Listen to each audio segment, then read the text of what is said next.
Good day and welcome to News Now on TV360. I'm Fidelia Aguncha. The Nigerian army says 3 of its soldiers are missing after an encounter with terrorist sect Boko Haram. The statement by the army says 5 soldiers were also killed in the clash. The army, however, assured that it would not relent until all the soldiers have been accounted for. The army also added that a rescue team has been deployed to go in search of the missing soldiers. The statement also revealed that the army successfully repelled the attacks from the insurgents. Boko Haram leader Abubakar Shekau has appeared in a new video refuting recent claims of attacks by Cameroonian President Paul Biya, while also threatening world leaders. The video comes 3 days after the sect released a video claiming that they have killed some 3 men allegedly working for the government. In the video, Shekau also displayed ID cards, arms, ammunition, and other equipment purportedly seized from the Cameroonian army. He also ordered his fighters to remain steadfast, adding that the sect would not back down until Sharia is established in Benin, Cameroon, Chad, Niger, Nigeria, and Mali. A federal high court in Abuja has set aside its ruling which ordered a temporary forfeiture of OPL 245 oil block to the Nigerian government. The ruling follows a request by oil giants Shell Nigeria Limited and INEC. The multinational oil firms had in 2 separate motions asked the court to set aside the ruling, arguing that the process of procuring the grants is unconstitutional. The Judge Justice Soho has also delivered a ruling in that case. In his ruling, he says the application upon which the interim forfeiture order was sought and obtained was irregular. Moving on to more stories, Nigerian airline Aero Contractors has sacked about 900 of its staff. This is representing about 60% of its workforce. Media consultant of the airline Simon Tumba, who confirmed the development in a statement, says the sacked workers will be paid their pension and gratuity. The airline is currently managed by Amcan following a takeover in 2013. President Muhammadu Buhari has directed the Minister of Finance Kemi Adelsun and CBN Governor Godwin Emefiele to urgently begin the process of releasing the second batch of the London Paris Club refunds to the state. The President gave the directive during the National Economic Council meeting in Abuja. The President, however, charged the governors to ensure that the money is used properly, especially in the payment of the salary of state workers. Benue State Governor Samuel Ortom has reinstated his order to Fulani herdsmen to leave the state immediately. This comes on the backdrop of incessant killings carried out by suspected Fulani herdsmen in the state. Meanwhile, a Nigerian group has marched to the National Assembly in protest of the activities of herdsmen in some parts of the country, especially in Benue State. The group Vanguard Against Thief Massacre VATM says attacks carried out by the herdsmen may plunge Nigeria into a food crisis if left unchecked by security agencies. Benue is one of the states most affected by herdsmen attack in Nigeria. The attack on some of its communities has crippled farming activities, the mainstay of its population. This is about the time the rains are setting in.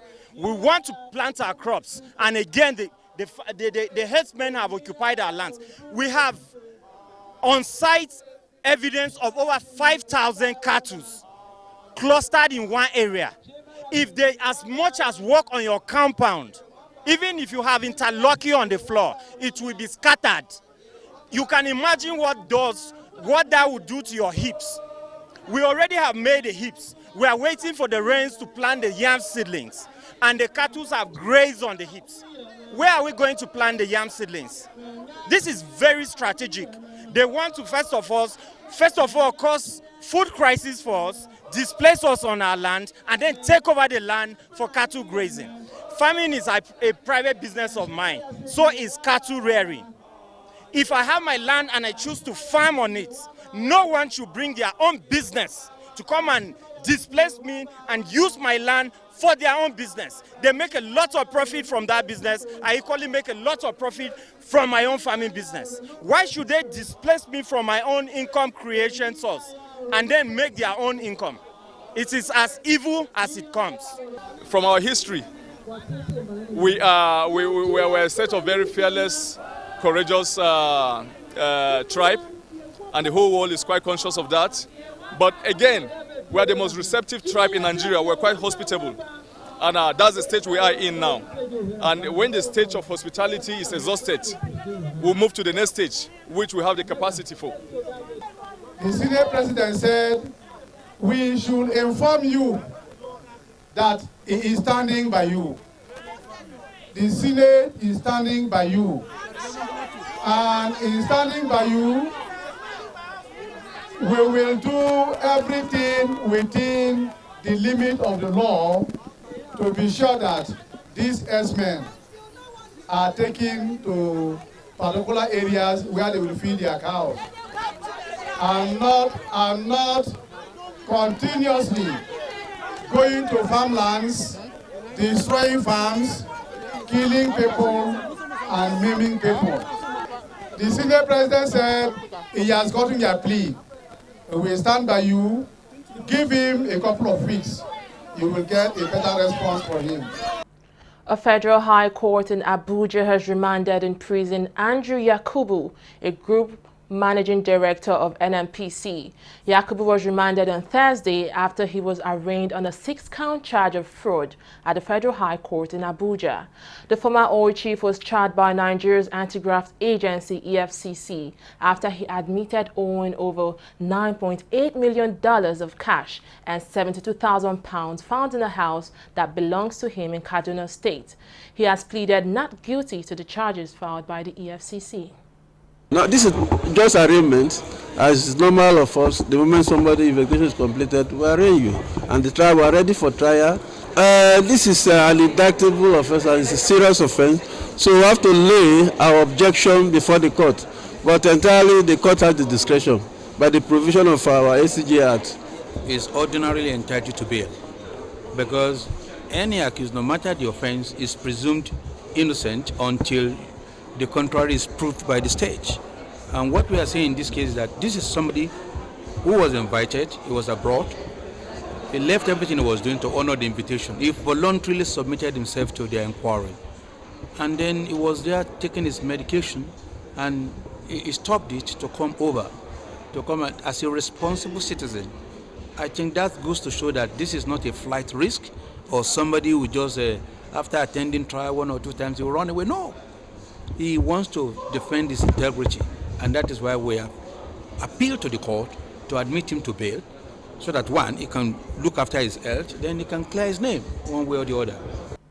The Lagos state government has advised an indefinite shutdown of Queen's College over the breakout of waterborne diseases in the school.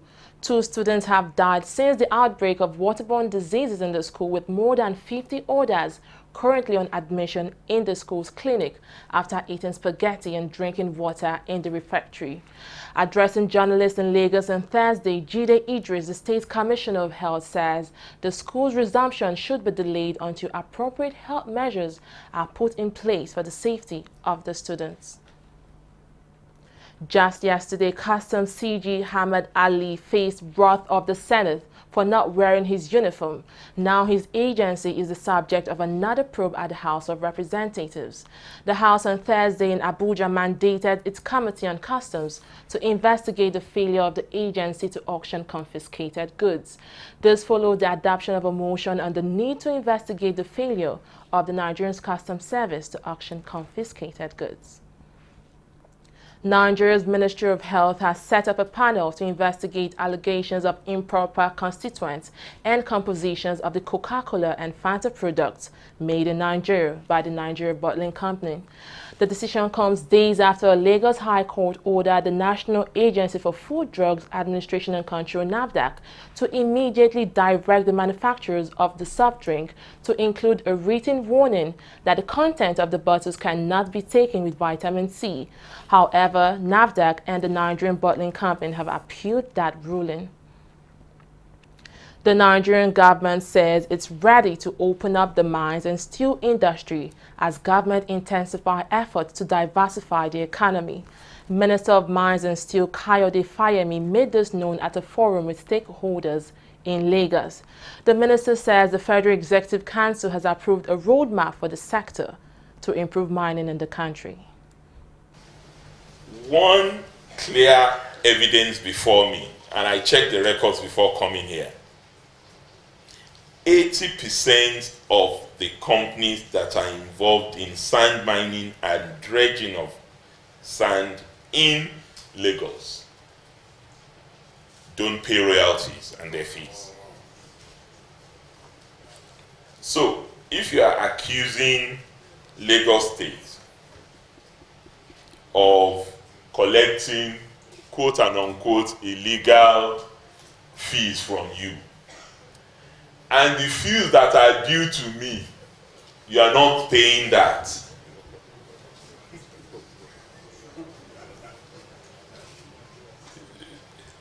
two will not be equal to four. NIWA has the right to charge you for access to the waterway. Access to the waterway. NIWA does not have a right to charge you for what you take. Now let me say this. When I became commissioner in October 2015, the first thing I did in the solid mineral sector was to go around all the mining sites in the state. And I can tell you for free, they were very ugly. Significant degradation that endangered not only the land, it also endangered the communities, it endangered our road, the power lines.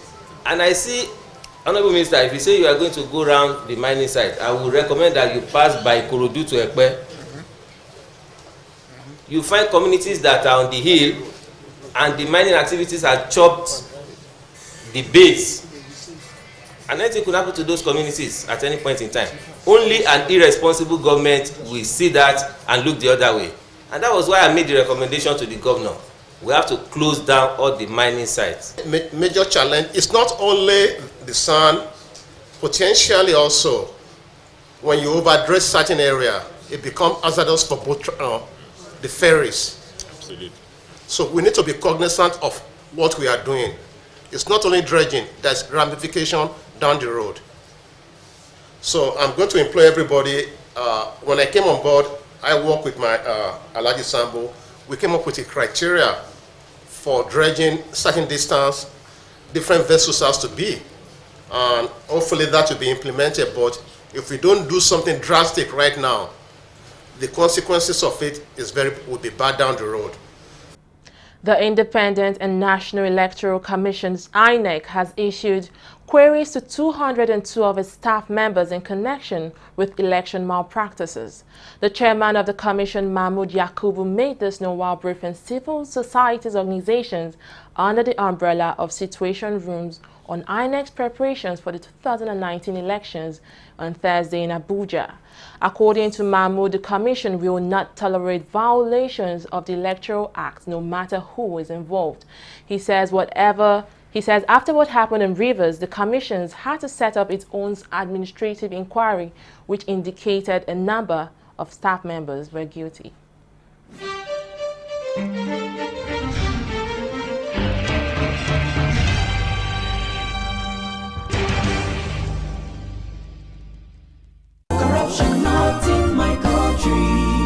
Mr. John! Mr. John! What is it now?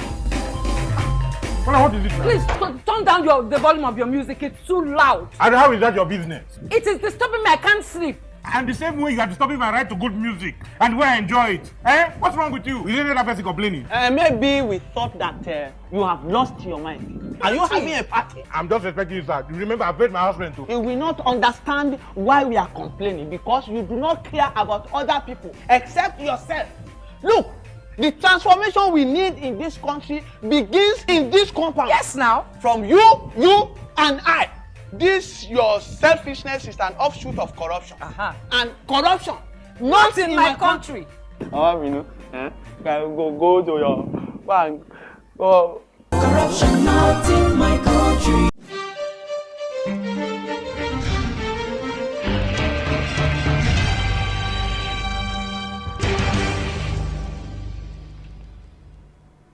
Welcome back. Up next is Business Stories with Thelma. Thanks, Fidelia. The Minister of Industry, Trade and Investment, Okechukwu Enelama, says the federal government is modifying policies that affect Nigerian manufacturers in 2016. Enelama said this in an interview with CNN at the inaugural Commonwealth Trade Ministers meeting held in London. He also says the government is working to create an enabling environment to attract foreign investors into the country. The Central Bank of Nigeria says it has sold more treasury bills than originally planned at an auction after it lured demand for one-year debt with yields above inflation. The bank raised 253.8 billion naira at an auction on Wednesday. Now, this figure is 40 billion naira more than it had offered to sell.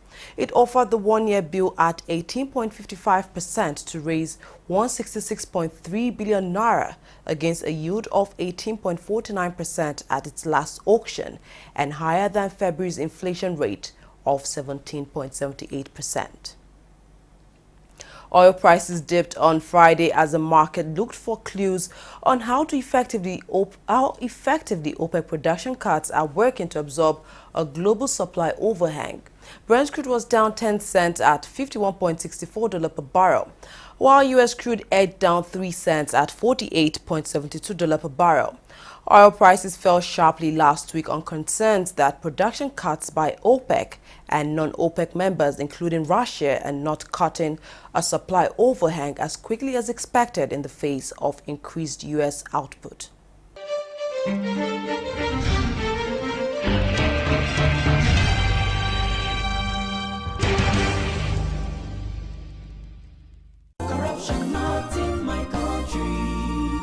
That was a very good business. Yeah. The furniture you brought was very perfect. Yeah, that's how we roll. Let me do you receipts. Yeah. How much was it again? 1 million naira. Okay, write 2.5. The deal was for 1 million naira now. Okay, write 3 million. I'll give you 500. Oh no, I don't do business like that now. Yeah.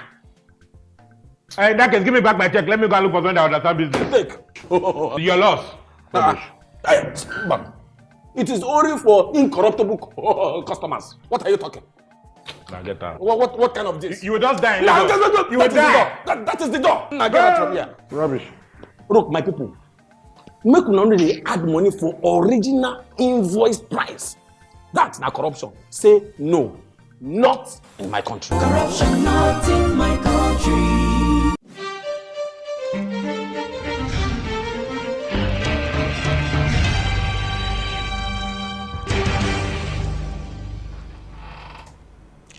"31 Somalia refugees were killed off the coast of Yemen late on Thursday when a helicopter attacked the boat they were traveling in. Coast Guard Mohammed Ali said the refugees carrying official UNHCR documents were on their way to Yemen to Sudan, from Yemen to Sudan when they were attacked by an Apache helicopter near the Bab al-Mandeb Strait. It was not immediately clear who had carried out the attack. However, UNHCR spokeswoman in Yemen has confirmed the attack, saying a number of the refugees were killed in that attack. South Africa's Constitutional Court ordered the government on Friday to pay social grant on April 1st through its current service provider, seeking to end a fiasco that had threatened the payment of benefits to 17 million people. The court also sharply censored the country's social development minister, calling her inaction to resolve the crisis. The saga is the latest example of allies of President Jacob Zuma being called to account for incompetence or poor performance since he took office in 2009. It has prompted scathing criticism of the government, including from Nobel Peace Prize winner Desmond Tutu.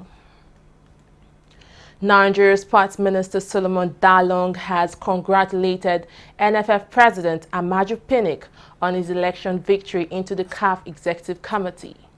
Pinnick defeated the incumbent Benin Republic's his counterpart by 32 votes to 17 to become the third Nigerian to serve on the executive seat of CAF.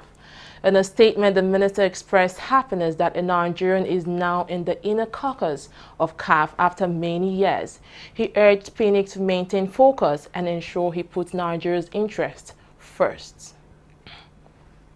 European heavyweight Bayern Munich and Real Madrid have been paired against each other in the quarterfinal of the 2016-2017 UEFA Champions League.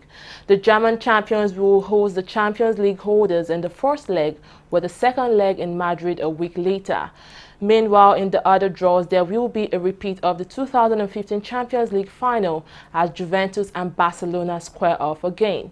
English champions Leicester City were paired against last season's finalist Atletico Madrid, while Borussia Dortmund will play Monaco. The first leg will be played between April 11th and 12th, with the return leg a week later.